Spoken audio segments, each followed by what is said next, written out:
The first snow of December always smelled like memory.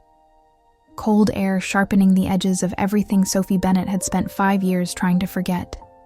She stood at the frosted window of her Lincoln Park apartment, watching the streetlights blur through the falling white, and felt the ghost of a hand she once knew resting at the small of her back. But before we step deeper into this memory, tell me in the comments where in the world you're listening from. Like this video so this story reaches more hearts, and subscribe to follow the next journeys. Sophie pressed her palm against the cold glass, watching her breath fog the view of the Chicago street below. Christmas lights blinked from the brownstones across the way, green, red, gold, reflected in the icy glaze of the sidewalk. 5 years, 5 winters, 5 Decembers. She'd told herself she was over Matthias Ashford. 5 Decembers she'd lied. Her apartment was small but carefully composed, the kind of space that whispered of a woman who understood beauty, who knew how light should fall across a room, how color could shift a mood. Soft gray walls, velvet cushions in deep emerald, a single shelf of design books she'd collected like talismans. Sophie was an interior architect now, freelance, building quiet sanctuaries for other people while living in her own carefully controlled emotional minimalism. She designed spaces that felt like home. She just didn't let herself feel at home in them. Her phone buzzed on the kitchen counter. A client, probably. Maybe her brother checking in from Boston. She ignored it, turning instead to the small Douglas fir she'd set up in the corner. Bare, waiting. She'd bought it 3 days ago and hadn't been able to bring herself to decorate it. Ornaments sat in a cardboard box at its base, tissue wrapped and untouched. Every year it got harder. Every year she told herself next Christmas would be different. The knock at the door came just after 8. Sophie froze. She wasn't expecting anyone. Her best friend Jenna was at her in-laws in Evanston. Her brother wouldn't show up unannounced. Deliveries didn't come this late. Not in this neighborhood, not in this weather. She crossed the hardwood floor in thick wool socks, the kind of small domestic detail that made her feel safer than she was. The peephole showed nothing but the dim hallway and the flicker of the vintage sconce she'd always meant to ask the landlord to fix. She unlocked the deadbolt, cracked the door open with the chain still latched. And then the world stopped. Matthias Ashford stood in the hallway, snowflakes melting in his dark hair, his wool overcoat open over a charcoal suit that probably cost more than her monthly rent. He looked older, sharper in the jaw, shadows under his eyes that hadn't been there before. But it was him, the same storm gray eyes, the same mouth she used to know by heart. Sophie. His voice was lower than she remembered, rougher. She couldn't breathe, couldn't move. For a moment she thought she might be hallucinating, some kind of seasonal breakdown, her mind conjuring the one ghost she'd never been able to exorcise. But no, he was real. He was here. And he was looking at her like he'd been drowning for 5 years and she was air. What? Her voice cracked. She cleared her throat, hating how small she sounded. What are you doing here? I know I don't have the right to ask. He didn't move closer, didn't try to push past the chain. His hands were in his pockets, his shoulders tight with something that looked almost like fear. But I need to talk to you. Please. Please. Matthias Ashford didn't say please. Hadn't, not in the 6 years she'd known him, the 3 years they'd been married. He'd been certain. Always. Driven. Ambitious. Moving forward like a man who didn't have time for doubt. That's what she'd loved about him. That's what had destroyed them. You left. The words came out flat, factual. She was surprised at how steady she sounded. 5 years ago, you left without a word, without a reason, without a... I know. You don't get to show up at my door the week before Christmas, and I know. He took a breath. and she saw his chest rise and fall beneath the expensive wool. "Sophie, I wouldn't be here if it wasn't important. If it wasn't..." He stopped. Something moved across his face, too fast for her to read. "I made a mistake. The worst mistake. And I need you to understand why." The radiator hissed in the corner of her apartment. Outside, a car horn echoed through the snowy night. Sophie's heart was beating so hard she thought he might be able to hear it through the crack in the door. She should close it.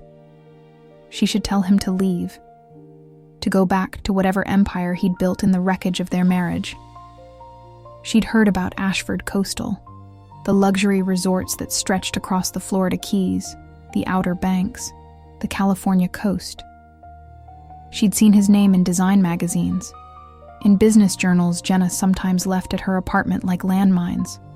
Matthias Ashford, the man who'd turned inherited money into an empire, the man who'd chosen that empire over her. But there was something in his eyes, something broken and desperate and raw. And Sophie Bennett, despite every wall she'd built, despite every night she'd cried herself to sleep, despite 5 years of learning to live without him. Sophie opened the door. Matthias stepped inside like a man entering a chapel. Careful, reverent, aware he didn't belong. Sophie closed the door behind him and immediately regretted it. The apartment felt smaller with him in it. The air felt thinner. He brought the cold with him, and something else. The scent of expensive cologne mixed with winter, cedar, and something darker. Bergamot, maybe. It was different from what he used to wear. Everything about him was different. Everything about him was exactly the same. "You can sit," Sophie said, gesturing toward the small sofa. Her voice came out more controlled than she felt. 5 years of practice at seeming fine. He didn't sit. Instead, he stood in the center of her carefully composed living room, looking around with an expression she couldn't read. His gaze moved over the vintage brass lamp she'd restored, the architectural sketches framed on the wall, the empty Christmas tree standing bare in the corner like an accusation.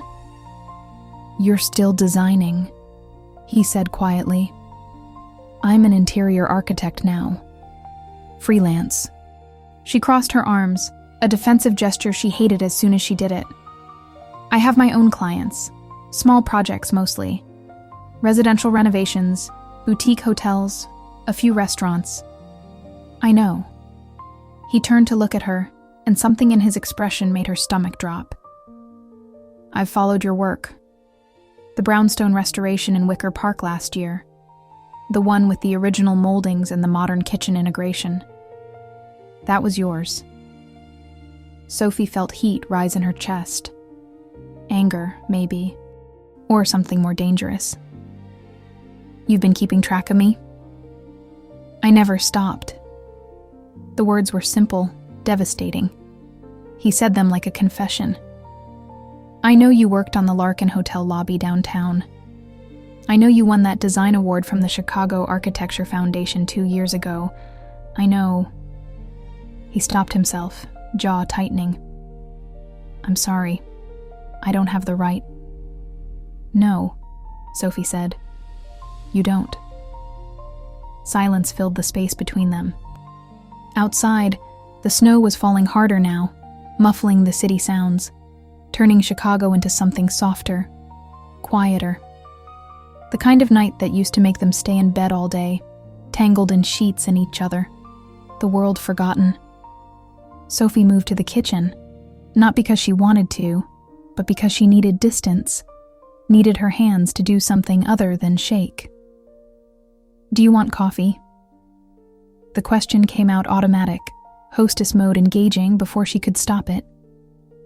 "If you're making some..." She wasn't. But she filled the kettle anyway, measured grounds into the French press, went through the mechanical motions of a ritual that gave her something to focus on, besides the impossible fact of Matthias Ashford standing in her living room 5 days before Christmas. He moved closer, stopping at the kitchen threshold like there was an invisible line he knew better than to cross. Your apartment is beautiful. It feels like you. It's small. It's honest. His voice was soft. The place in Gold Coast, that penthouse we had, it never felt like this. It felt like a showroom, like we were playing house in someone else's life. Sophie's hands stilled on the kettle. That penthouse. Floor-to-ceiling windows overlooking Lake Michigan, marble countertops, a kitchen she'd been too intimidated to cook in. His parents had helped with the down payment, a wedding gift that had felt more like a leash. She'd hated it. She'd never told him. "Why are you here, Matt?" She used the name without thinking, the shortened version that had belonged to them, to the private version of him that used to exist before the suits and the board meetings and the man who'd walked out of their bedroom one November morning and never came back. He flinched at the name. Good. She wanted him to flinch. "I need to tell you something," he said. "Something I should have told you 5 years ago. Something I..." He ran a hand through his hair, a gesture so familiar it hurt. "I don't know how to say this. Try the truth." Sophie turned to face him fully, leaning back against the counter, arms still crossed. Armor. Novel concept, I know. His jaw tightened. She'd landed the blow. Part of her was glad. "I left because I was sick," Matthias said. The words landed like stones in still water. Sophie felt the ripples but couldn't process them. "What?" "I was diagnosed with a..." He stopped, breathed. "With a genetic heart condition, hypertrophic cardiomyopathy. The doctors gave me... At the time, they gave me a prognosis that wasn't good. They said I needed surgery, treatment, that the stress of my lifestyle was making it worse. They said..." His voice cracked. "They said I might not have much time." Sophie's hands went numb. The kitchen tilted. "You're lying." "I'm not. You left me because you were sick? That's insane. That's exactly when you..."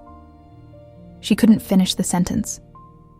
Couldn't breathe around the rage and confusion and something else.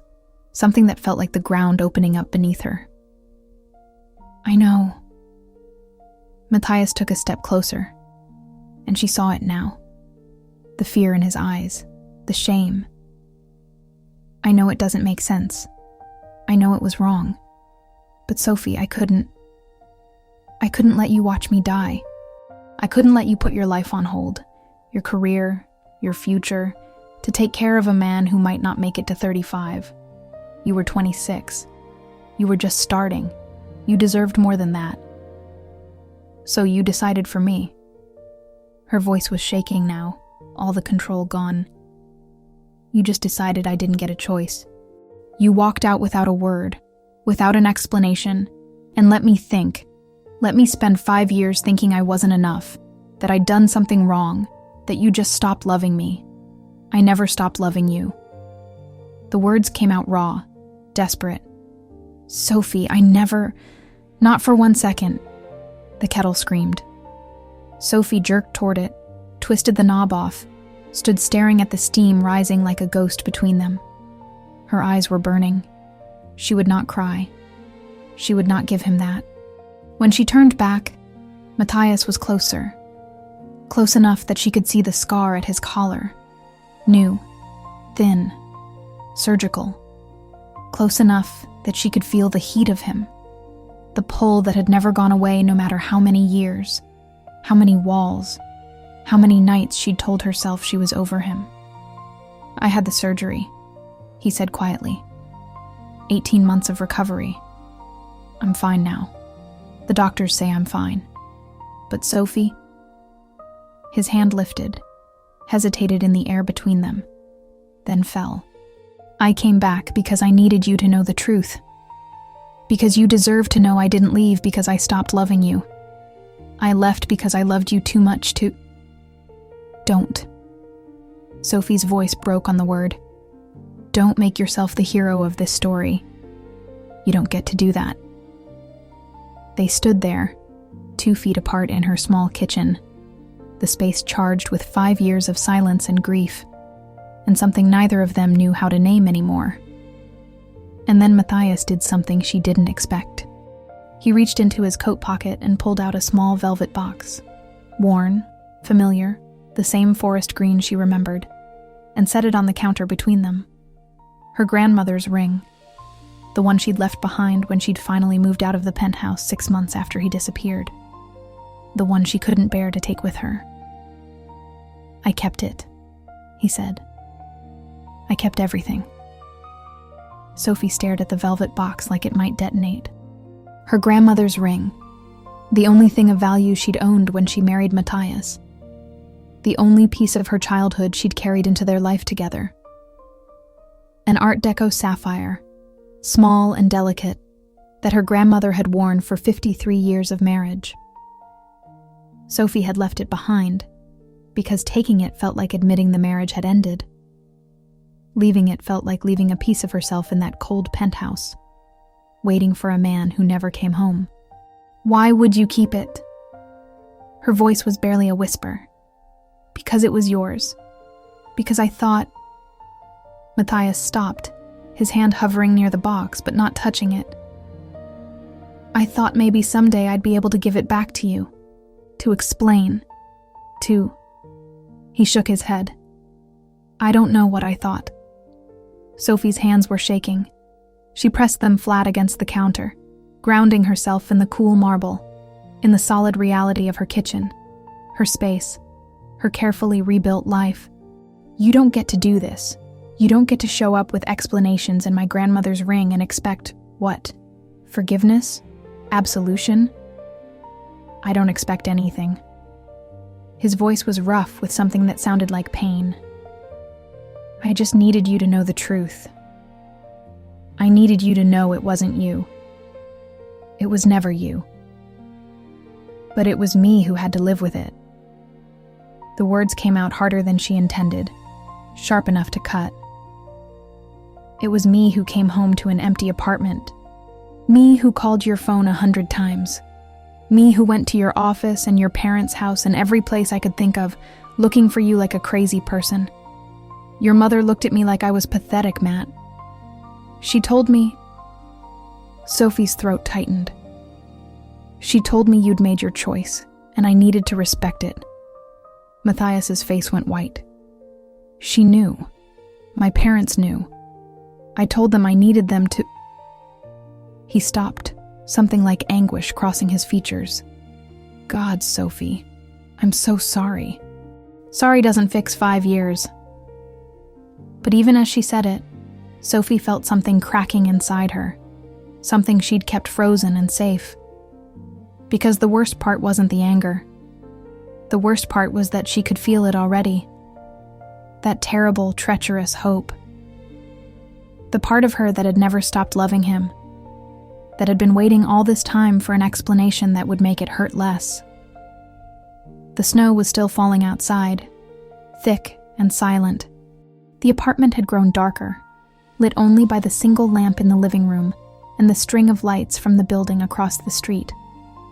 Matthias looked exhausted suddenly, the adrenaline of confession draining out of him, leaving something more vulnerable in its place.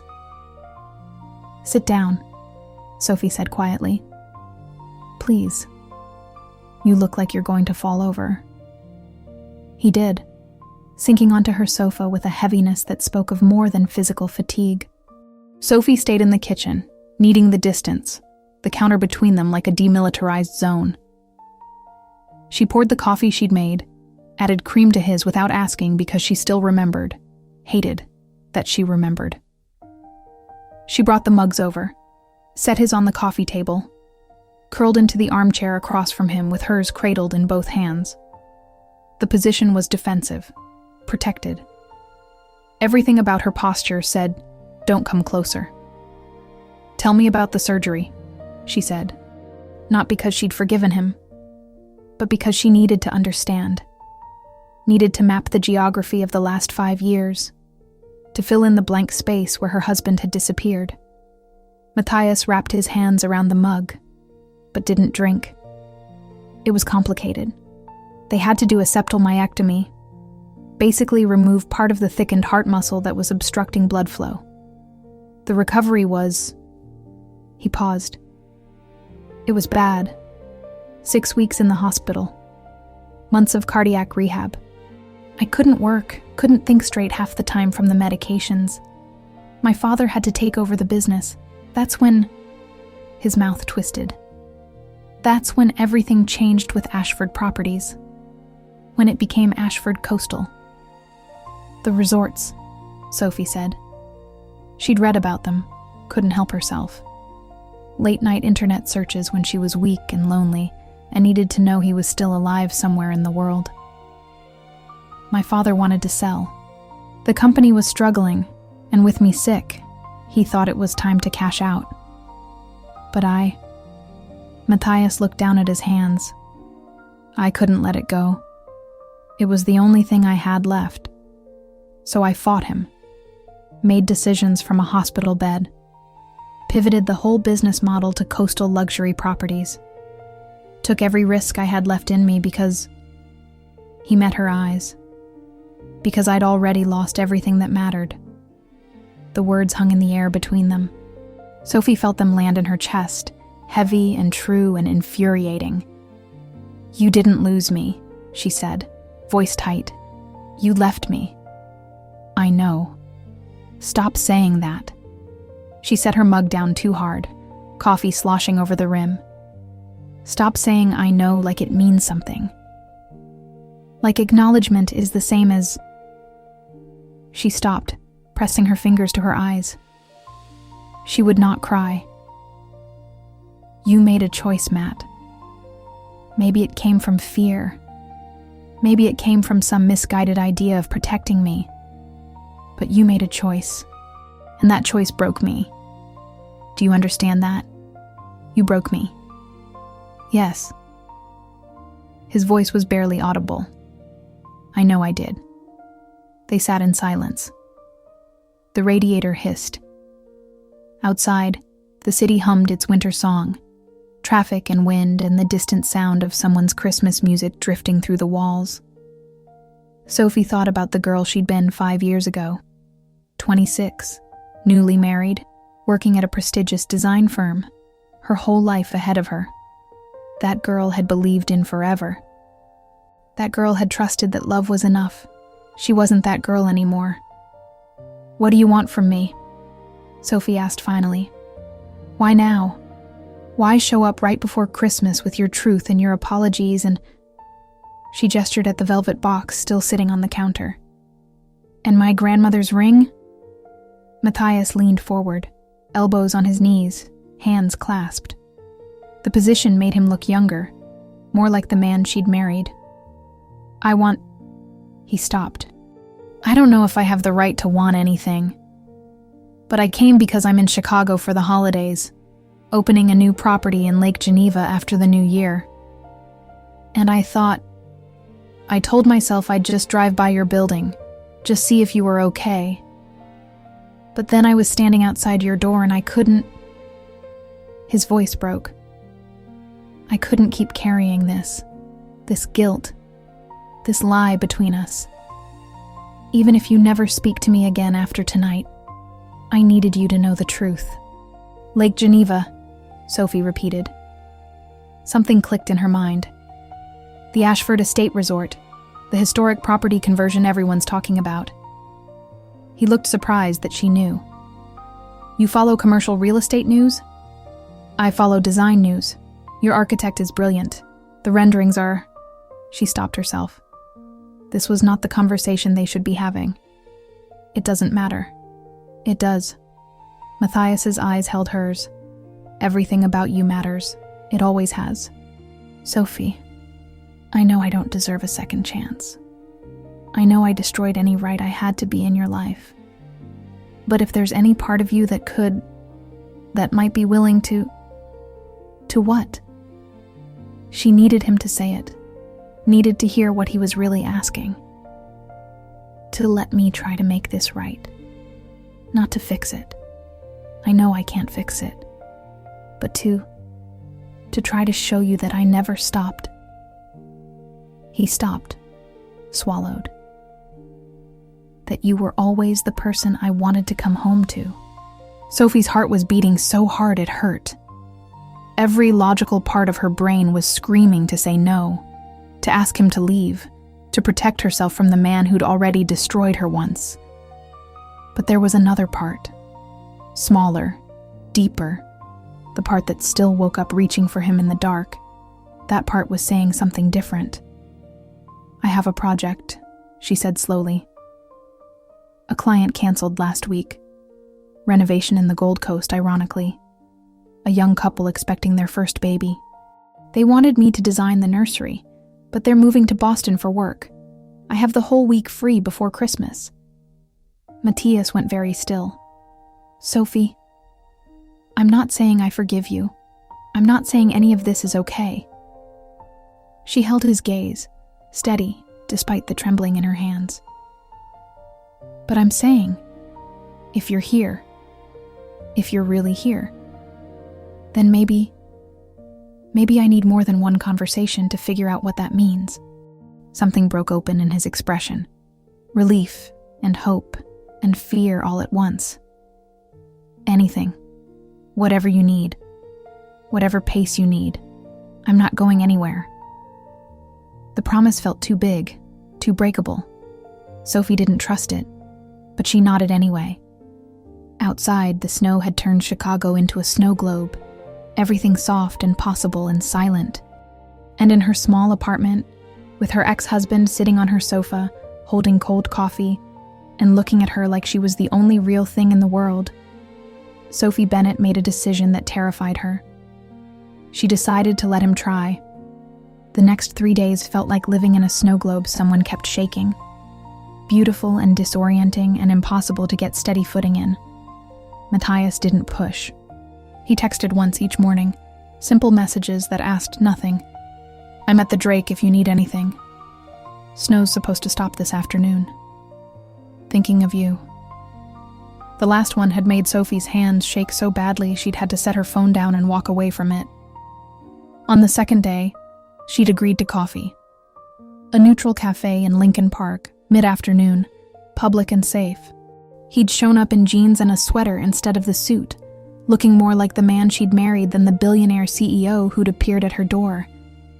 They'd talked about safe things, Chicago winters, her current projects, his recovery from surgery.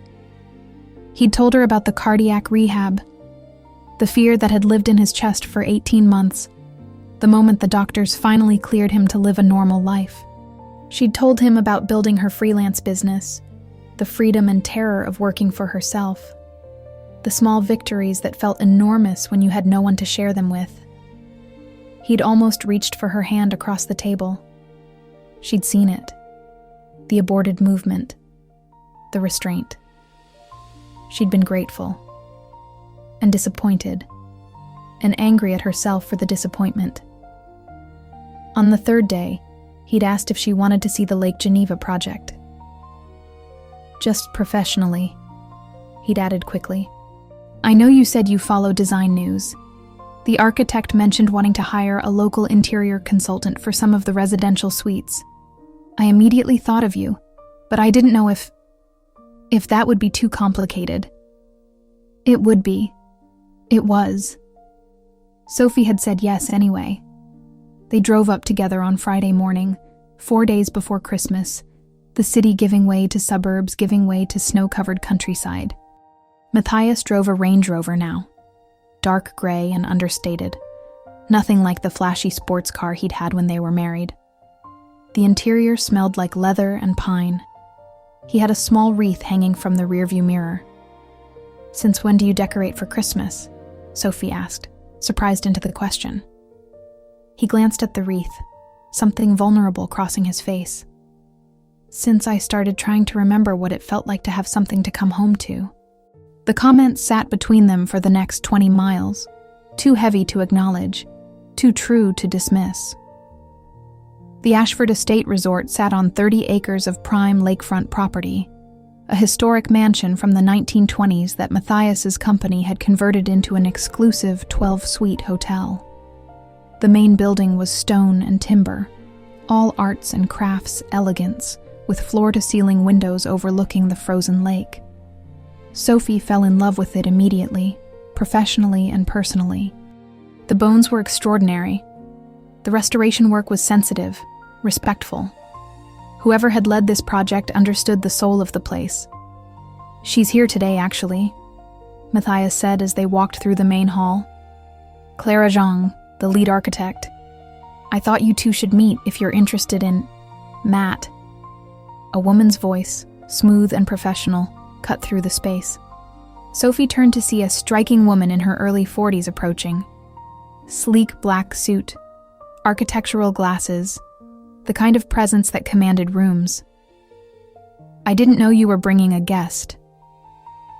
Something in her tone made Sophie's spine straighten. The way the woman looked at Matthias. Familiar, comfortable, possessive in a way that was trying to pass as professional.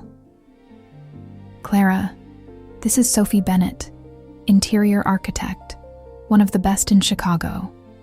Sophie, Clara Zhang." Clara's handshake was firm, assessing. "Bennett, I've seen your work. The Larkin Hotel lobby was interesting, a bit safe for my taste, but well executed." The comment landed like a slap disguised as a compliment. Sophie felt her professional smile lock into place. "Thank you. I prefer timeless to trendy. Buildings outlive trends."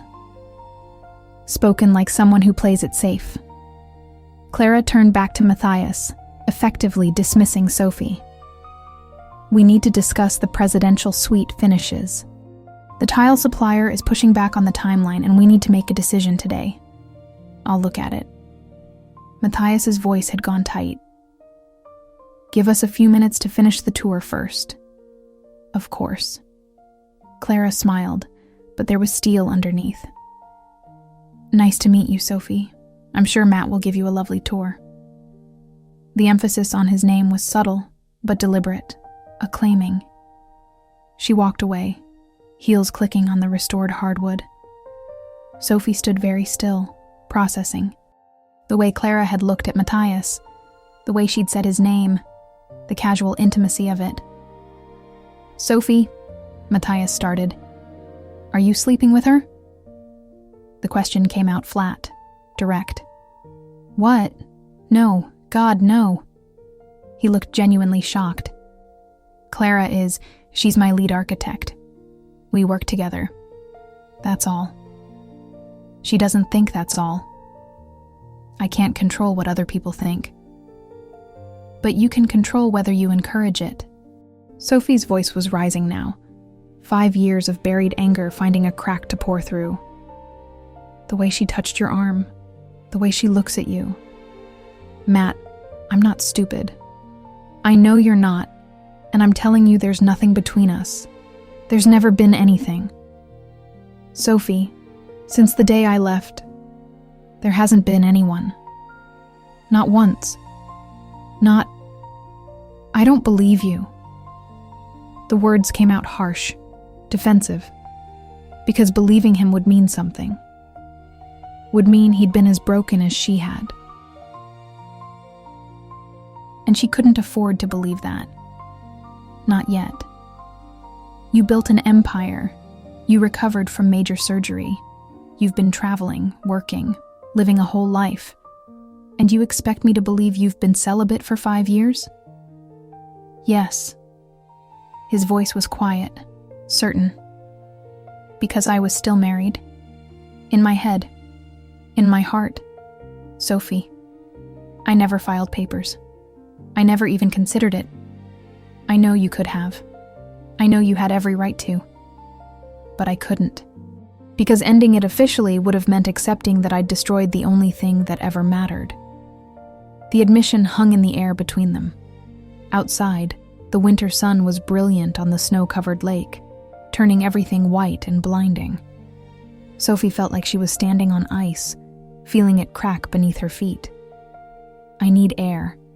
She turned, walking fast toward the main entrance, needing space, needing to think, needing to be anywhere but standing in this beautiful building with Matthias looking at her like that, while his architect circled like a predator. She made it to the terrace before the panic hit. Chest tight, breath short, the world tilting. 5 years. 5 years she'd rebuilt herself. 5 years she'd learned to be okay alone. And now he was here with his explanations, and his sorries, and his, "I never stopped loving you." And she could feel every wall she'd built starting to crumble. Strong hands caught her shoulders, gentle, steady. "Breathe, Soph. Just breathe. I've got you." Matthias. Always Matthias. Even when he'd left, even when she'd hated him, some part of her had always been waiting for him to catch her when she fell. "I can't do this," she whispered. I don't know how to." "Then don't. Don't decide anything. Don't forgive anything. Just..." His hands tightened on her shoulders, then released, respecting the space she needed. "Just let yourself feel whatever you're feeling. You don't owe me anything, Sophie. Not certainty, not forgiveness. Nothing." She turned to face him, and the look in his eyes nearly broke her. Raw and open and terrified, the same fear she was feeling reflected back. "Why now?" Her voice cracked. "Why come back now when I was almost okay? Because I was dying without you." The confession came out rough, honest. Because being okay felt like a lie when the only person I wanted to share it with was you. Because I'm a coward, Sophie, but I couldn't be a coward anymore. Not about this. Not about you. The lake stretched out behind him, endless and frozen. The sky was that particular shade of winter blue that made everything feel possible and fragile at once. And Sophie Bennett stood on a terrace in Lake Geneva, 4 days before Christmas, with her ex-husband offering her his broken heart, and realized she had no idea what came next. Inside, through the window, she could see Clara watching them. And Sophie made a decision. "Take me home," she said. "Please, just take me home." The drive back to Chicago was silent, heavy with everything unsaid. Sophie didn't invite him up when they arrived back at her building. She sat in the passenger seat, hand on the door handle, staring at the snow-covered brownstones lit by Christmas lights, and felt the weight of everything pressing down on her chest. "Thank you for taking me," she said quietly. "To see the property. It's beautiful. Sophie, I need time, Matt. I need to think." She opened the door, let the cold air rush in. "I'll call you. I promise. I understand." His voice was strained but steady. "Take whatever time you need. I meant what I said. I'm not going anywhere." She nodded, climbed out, didn't look back as she walked to her building. But she felt his eyes on her until she disappeared through the lobby doors. Upstairs, her apartment felt smaller than ever. The bare Christmas tree mocked her from the corner. The velvet box with her grandmother's ring still sat on the kitchen counter where Matthias had left it 3 days ago. Sophie picked it up with shaking hands, opened it, stared at the Art Deco sapphire that had witnessed 53 years of marriage, the kind of marriage that lasted, that weathered storms, that meant something. Her phone rang. Jenna.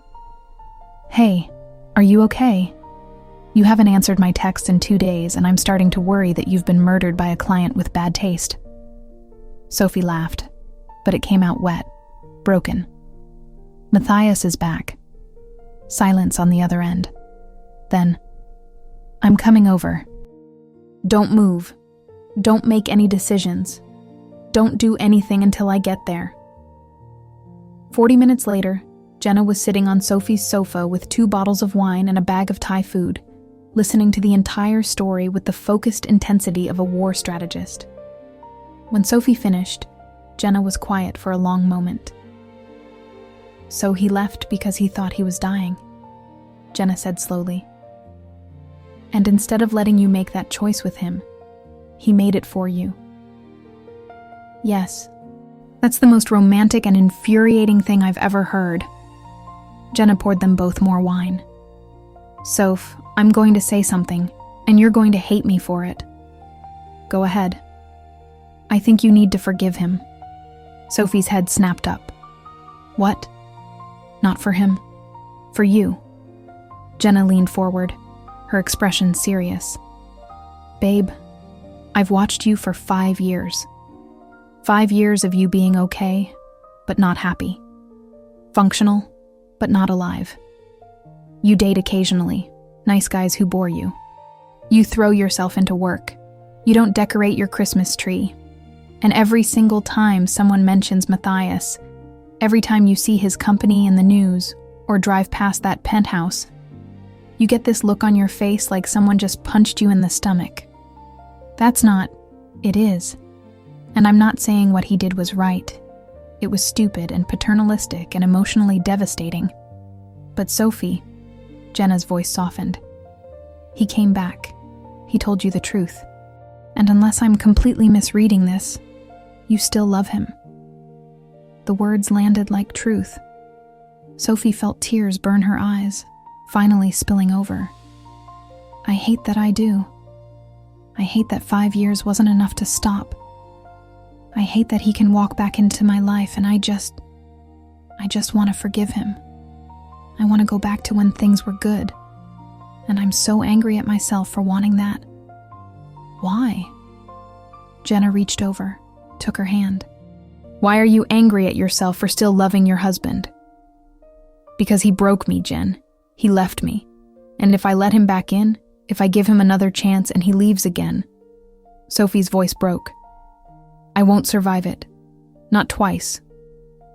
Or, Jenna said gently, he won't leave. And you'll spend the rest of your life wondering what if. After Jenna left, Sophie sat alone in the dark, staring at her phone. It was nearly midnight. Outside, the neighborhood was quiet. Everyone tucked away in their warm homes, their intact lives.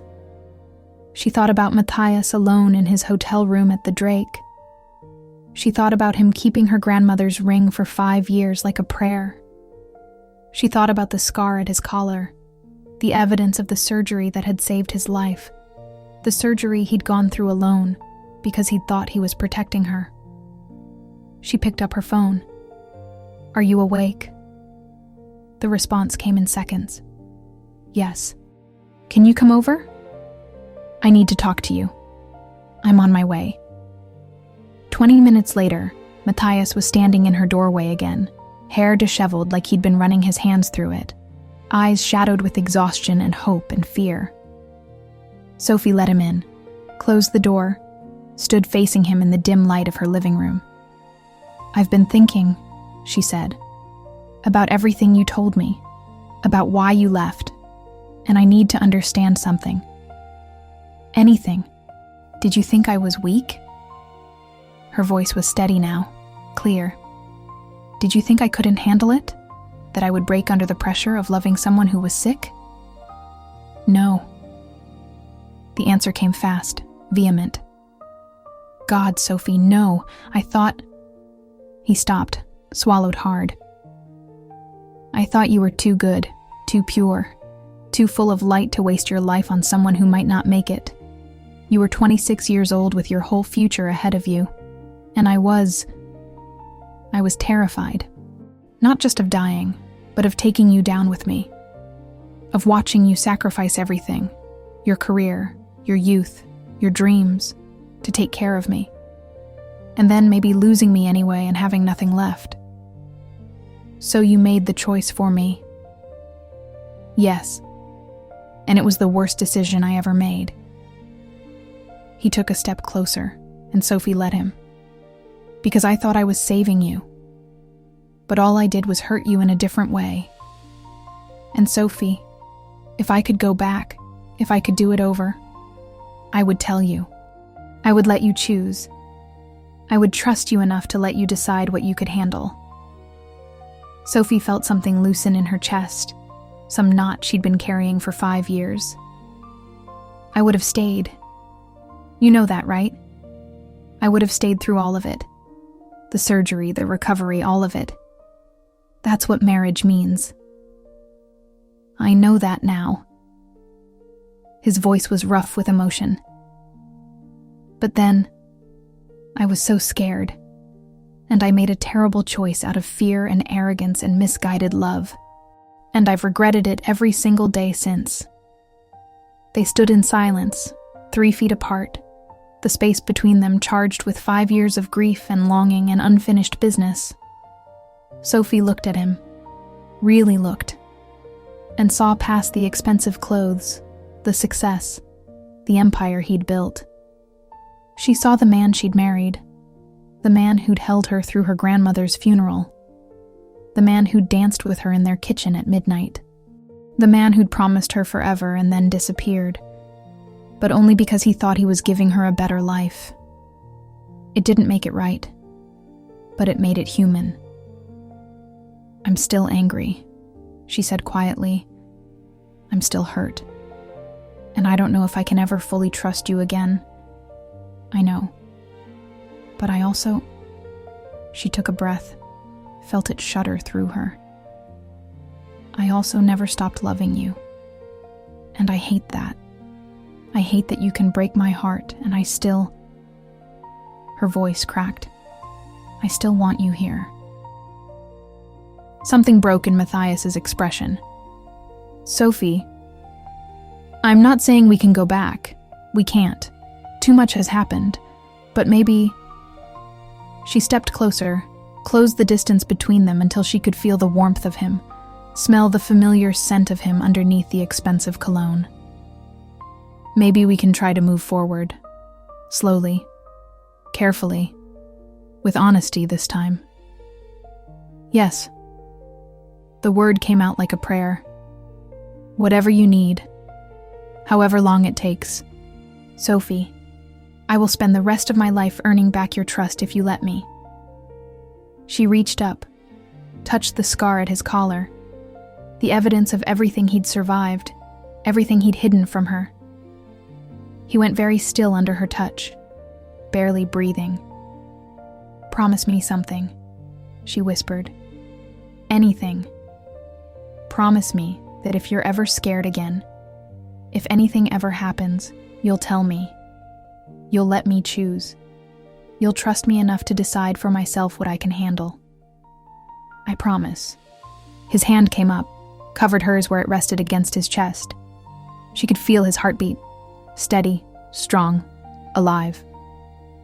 I promise, Sophie. No more secrets. No more protection disguised as abandonment. Just truth. Even when it's hard. Especially when it's hard. She nodded, tears streaming down her face now, all the walls finally crumbling.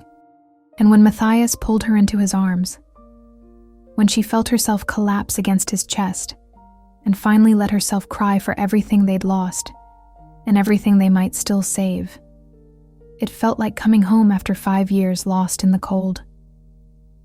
He held her while she sobbed, one hand in her hair, the other wrapped around her waist, his own tears falling silent into her hair.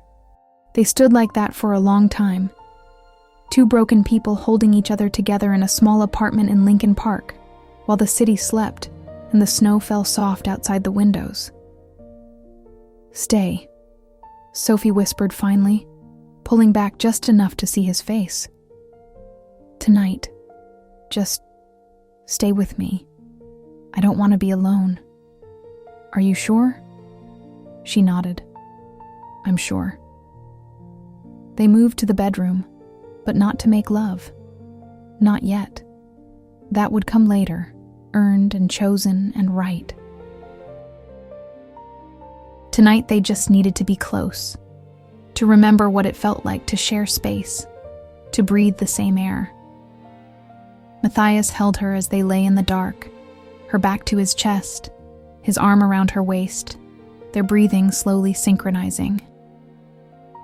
Thank you, he whispered into her hair, for giving me this chance. I won't waste it. Sophie laced her fingers through his, held on tight. Outside, Chicago slept under a blanket of snow. And inside, two people who'd been lost began the slow, careful work of finding their way back to each other. Emotional climax. Sophie woke to winter light filtering through her bedroom curtains and the warmth of Matthias still beside her. For a moment, she forgot. Forgot the 5 years, forgot the pain, forgot everything except the familiar weight of his arm across her waist. Then memory flooded back, and with it, a complicated tangle of emotions she didn't know how to name. He stirred, opened his eyes, looked at her with such naked vulnerability it made her chest ache. "Hi," he said softly. "Hi." They lay there, facing each other, neither moving. The morning felt fragile, like speaking too loudly might shatter whatever tentative peace they'd found in the dark. "I should probably go," Matthias said finally. "Let you have your space. We can take this slow, however you need." Sophie's hand found his under the blanket. "It's Christmas Eve. Tomorrow is Christmas Eve, I mean. Do you have plans?" Something hopeful flickered in his expression. "No, I was going to work, probably. Spend it alone at the hotel." "That's pathetic," Sophie said, but there was no cruelty in it. "Come to my brother's, in Naperville. He's having the family over. Him, his wife, their kids. My parents flying in from Arizona. It's chaos and loud and..." She stopped. "They all think you're dead, probably. Or that I murdered you. So it might be awkward." Matthias laughed, the sound rough and surprised. "Are you sure? Sophie, I don't want to impose on..." "I'm inviting you. That's not imposing." She squeezed his hand. "But fair warning, my mother will probably interrogate you. My brother might punch you, and you'll have to explain to my 6-year-old niece why you've been gone so long." "I can do that," he said quietly. "I want to do that." The rest of that day was strange and domestic and almost normal. They had breakfast at a diner down the street, coffee and pancakes and careful conversation. They walked through Lincoln Park, watching families ice skating, children throwing snowballs, couples holding hands. Matthias bought hot chocolate from a street vendor and Sophie couldn't drink hers because her hands were shaking too badly, so he held it for her while they walked. "I forgot how much I missed this," he said. "Just existing with you. No agenda, no pressure, just being." Sophie looked at him, snowflakes catching in his dark hair, cheeks flushed from cold, gray eyes soft in the winter light. "I missed it too. Even when I hated you, I missed it." That evening, they decorated her Christmas tree together. Matthias had insisted on stopping at a store, buying new lights and ornaments because Sophie's box was too sad, he claimed. They strung white lights while Frank Sinatra played softly from her speaker. They hung glass ornaments, silver and blue and deep crimson. Matthias lifted Sophie so she could place the star on top, his hand steady at her waist. And for a moment, they were frozen there, her hands on his shoulders, his face tilted up toward hers, something electric and terrifying passing between them. He set her down carefully, stepped back, respecting boundaries, giving her control. That night, he went back to his hotel. Sophie needed space to think, to process, to be sure. But before he left, standing in her doorway, he cupped her face in his hands and pressed his forehead to hers. Not a kiss, but something more intimate. "Thank you," he whispered, "for letting me try." Christmas Eve at her brother David's house was exactly as chaotic as Sophie had warned. David opened the door, saw Matthias standing beside Sophie on the porch, and his face went through several emotions at once. Shock, confusion, anger, and finally, resignation. "You've got to be kidding me," David said. "Can we come in? It's freezing," Sophie said. Her mother appeared behind David, took one look at Matthias, and promptly burst into tears. "Oh my God. Oh my God. Sophie said you were dead. We all thought—" "I never said he was dead, Mom," Sophie interjected. "I said he was gone." The next hour was a tornado of explanations, questions, tears, and tentative reconciliation. Matthias handled it with grace. Sophie hadn't expected, apologizing to her parents, shaking David's hand even when her brother's grip was deliberately too tight, kneeling down to talk to Sophie's niece Emma at eye level when the little girl asked where he'd been. "I made a mistake," Matthias told Emma, his voice gentle. "I went away when I should have stayed. But I'm trying to fix it now. Is that okay?" Emma considered this with the seriousness only 6-year-olds could muster. "Did you say sorry to Aunt Sophie?" "I did. Many times." "And did she forgive you?" Matthias glanced at Sophie, something vulnerable in his expression. "We're working on it." Emma nodded sagely. "Okay, you can stay for cookies then." Later, after dinner, after presents, after the chaos had settled into comfortable fullness, Sophie found herself alone with her mother in the kitchen while they cleaned dishes. "He looks at you the way your father looks at me," her mother said quietly, scrubbing a plate with more attention than necessary. "Like you're the only real thing in the world." "Mom, I'm not saying forgive him. I'm not saying any of this is okay." Her mother set the plate down, turned to face her. "But Sophie, honey, I've watched you for 5 years being fine but not happy. And tonight you look happy. Scared, yes. Guarded, absolutely. But happy. And that matters." Sophie felt her throat tighten. "What if he hurts me again?" "Then he hurts you again. And you survive it.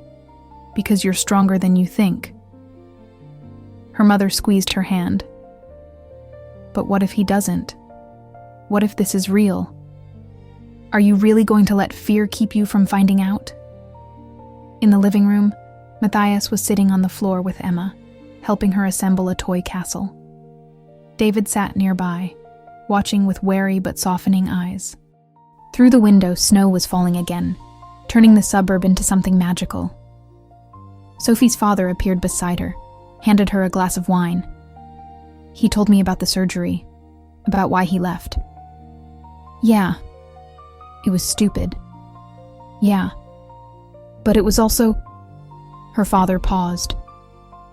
"It was also what a terrified young man does when he thinks he's saving someone he loves. Doesn't make it right, but it makes it human." He looked at her, his expression serious. "The question is, can you forgive human? Can you love someone knowing they're capable of hurting you, even with good intentions?" Sophie watched Matthias laugh at something Emma said, watched him look up and catch her eye across the room, watched the way his whole face softened when he saw her. "I think I can try," she said quietly. Later, as they drove back to the city, snow falling soft in the headlights, Matthias reached across the console and took her hand. "Thank you," he said, "for including me, for giving me this." Sophie laced her fingers through his. "My niece likes you. That's a good sign. What about you?" His voice was tentative, hopeful. "Do you like me?" She turned to look at him. This man who'd broken her heart and come back to piece it together. This man who'd survived surgery and loss and 5 years alone because he'd thought he was protecting her. This man who was trying, really trying, to earn back what he'd destroyed. "Yeah," Sophie said softly. "I think I do." Christmas morning arrived soft and bright, the city wrapped in fresh snow and rare winter silence. Sophie woke alone in her apartment, but her phone held a message sent at dawn. "Merry Christmas, Soph. Thank you for yesterday. Thank you for everything." She smiled, something warm unfurling in her chest, and typed back, "Merry Christmas. Come over for coffee?" He arrived 30 minutes later with pastries from her favorite bakery and a gift wrapped in simple brown paper. They sat on her sofa, the decorated tree glowing in the corner, no longer bare, no longer abandoned. Sophie opened the gift carefully, her hands trembling slightly when she saw what was inside. A leather portfolio, expensive and beautiful, embossed with her initials. Inside, a contract, professional, detailed, official. An offer to be the lead interior consultant for all residential suites at the Ashford Estate Resort in Lake Geneva, with an option to extend to future properties. This is... Sophie looked up at him, eyes wide. Matt, this is a major contract. You're the best person for the job. Clara agrees, actually. I spoke with her after Lake Geneva. Told her in no uncertain terms that our relationship is professional only, and that I needed her to respect that. He met her eyes. And I told her I wanted to hire you because you're brilliant, not because of our history. She reviewed your portfolio. This offer is legitimate, Sophie. You earned it. Sophie felt tears prick her eyes. Not just because of the contract, though it was significant, career-changing, but because he'd heard her. He'd understood that she needed to be respected professionally, not just personally. That her work mattered separate from their relationship. I'll have my lawyer review it, she said, professional even through the emotion.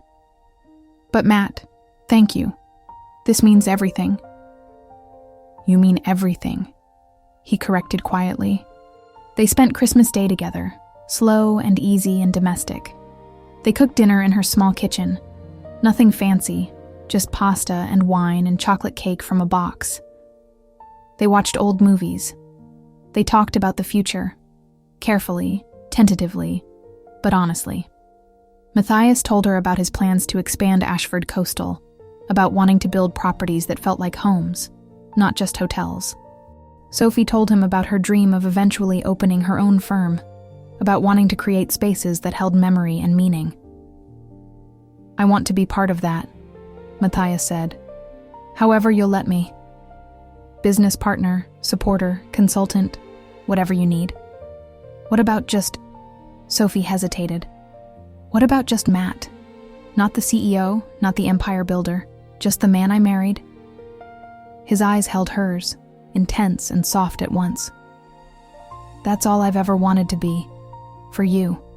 As evening fell and the city lights blinked on across the skyline, they stood at her window watching Chicago transform into something magical. The same view where this had all begun, where she'd stood alone for 5 years, feeling the ghost of his hand at her back. Except now, he was really here. I need to tell you something, Sophie said, her voice quiet but steady. I forgive you. Matthias went very still beside her. Sophie, I'm not saying it doesn't still hurt. I'm not saying I'm not still scared. But I forgive you for leaving. For thinking you knew better than me what I could handle. For breaking both our hearts because you thought you were saving mine. She turned to face him fully. I forgive you because I understand fear. And I understand love. And I understand that sometimes people make terrible choices because they can't see any other way. I don't deserve that. His voice was rough with emotion. I don't deserve you. Maybe not, but you're getting me anyway. She reached up, touched his face, the familiar planes and angles, the new lines around his eyes, the evidence of 5 years lived separately.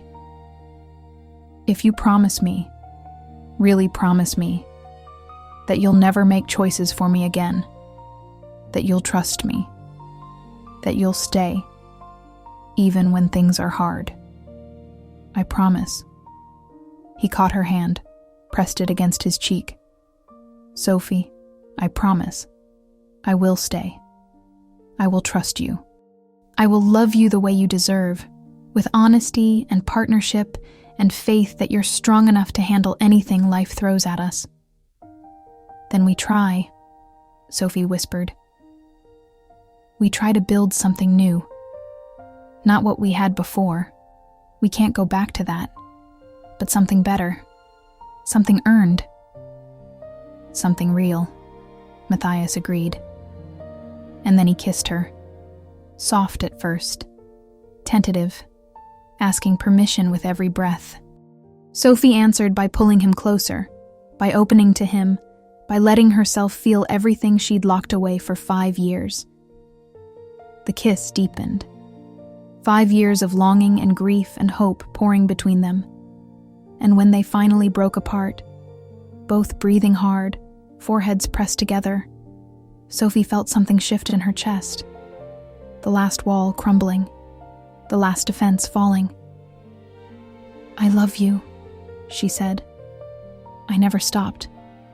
Even when I hated you, I loved you. I love you." His hands framed her face, thumbs brushing away tears she hadn't realized were falling. Every day for 5 years, every moment, you were the only thing that mattered. They made love that night, slow and tender and healing. Not the passionate urgency of their early marriage, but something deeper. Something that acknowledged the pain they'd caused each other and chose to move forward anyway. Something that said, "I see your scars, and I'm staying." Afterward, lying tangled together in her bed, Sophie traced the surgical scar on his chest, the mark of everything he'd survived, everything he'd hidden. "No more secrets," she whispered. "No more secrets," he agreed. "Just us, just truth." Outside, the city celebrated. Fireworks somewhere in the distance, laughter from nearby apartments, the world spinning forward into a new year. And in a small apartment in Lincoln Park, 2 people who'd been lost found their way home to each other. 3 months later, Sophie stood in the completed presidential suite of the Ashford Estate Resort, surveying her work with quiet pride. The space was elegant and warm. Modern luxury balanced with historic charm. Every detail carefully chosen, every element telling a story. Matthias appeared in the doorway, and the smile he gave her was the same one he'd given her the day they met, full of wonder and certainty and love. "It's perfect," he said. "You're incredible." Sophie walked to him, slipped her hand into his. They stood together looking out at the frozen lake, at the winter landscape that would soon bloom into spring. "We should get married again," Matthias said suddenly. "Not because the first one didn't count, but because this us, right now, deserves its own beginning." Sophie looked at him. This man who'd broken her heart and spent months earning it back, who'd learned to be vulnerable, who'd learned to trust her strength. "Ask me properly," she said, smiling. He knelt right there in the unfinished suite, pulled the velvet box from his pocket. Her grandmother's ring, waiting all these years. "Sophie Bennett, will you marry me? Again? Will you let me spend the rest of my life proving that I'll never walk away, that I'll trust you, that I choose you, every day, in every way that matters?" "Yes," Sophie said, pulling him up, kissing him through happy tears. "Yes. 1,000 times yes." The ring slipped onto her finger like it had never left, familiar and right, and earned this time, not just given. Through the window, the first hints of spring were visible in the thawing lake, in the promise of new growth, in the certainty that winter always ends, and something beautiful comes after. And as Matthias held her close, as they stood together in the space she'd created, Sophie understood that some stories don't end. They just transform. They break and heal and become something stronger, something real, something worth fighting for.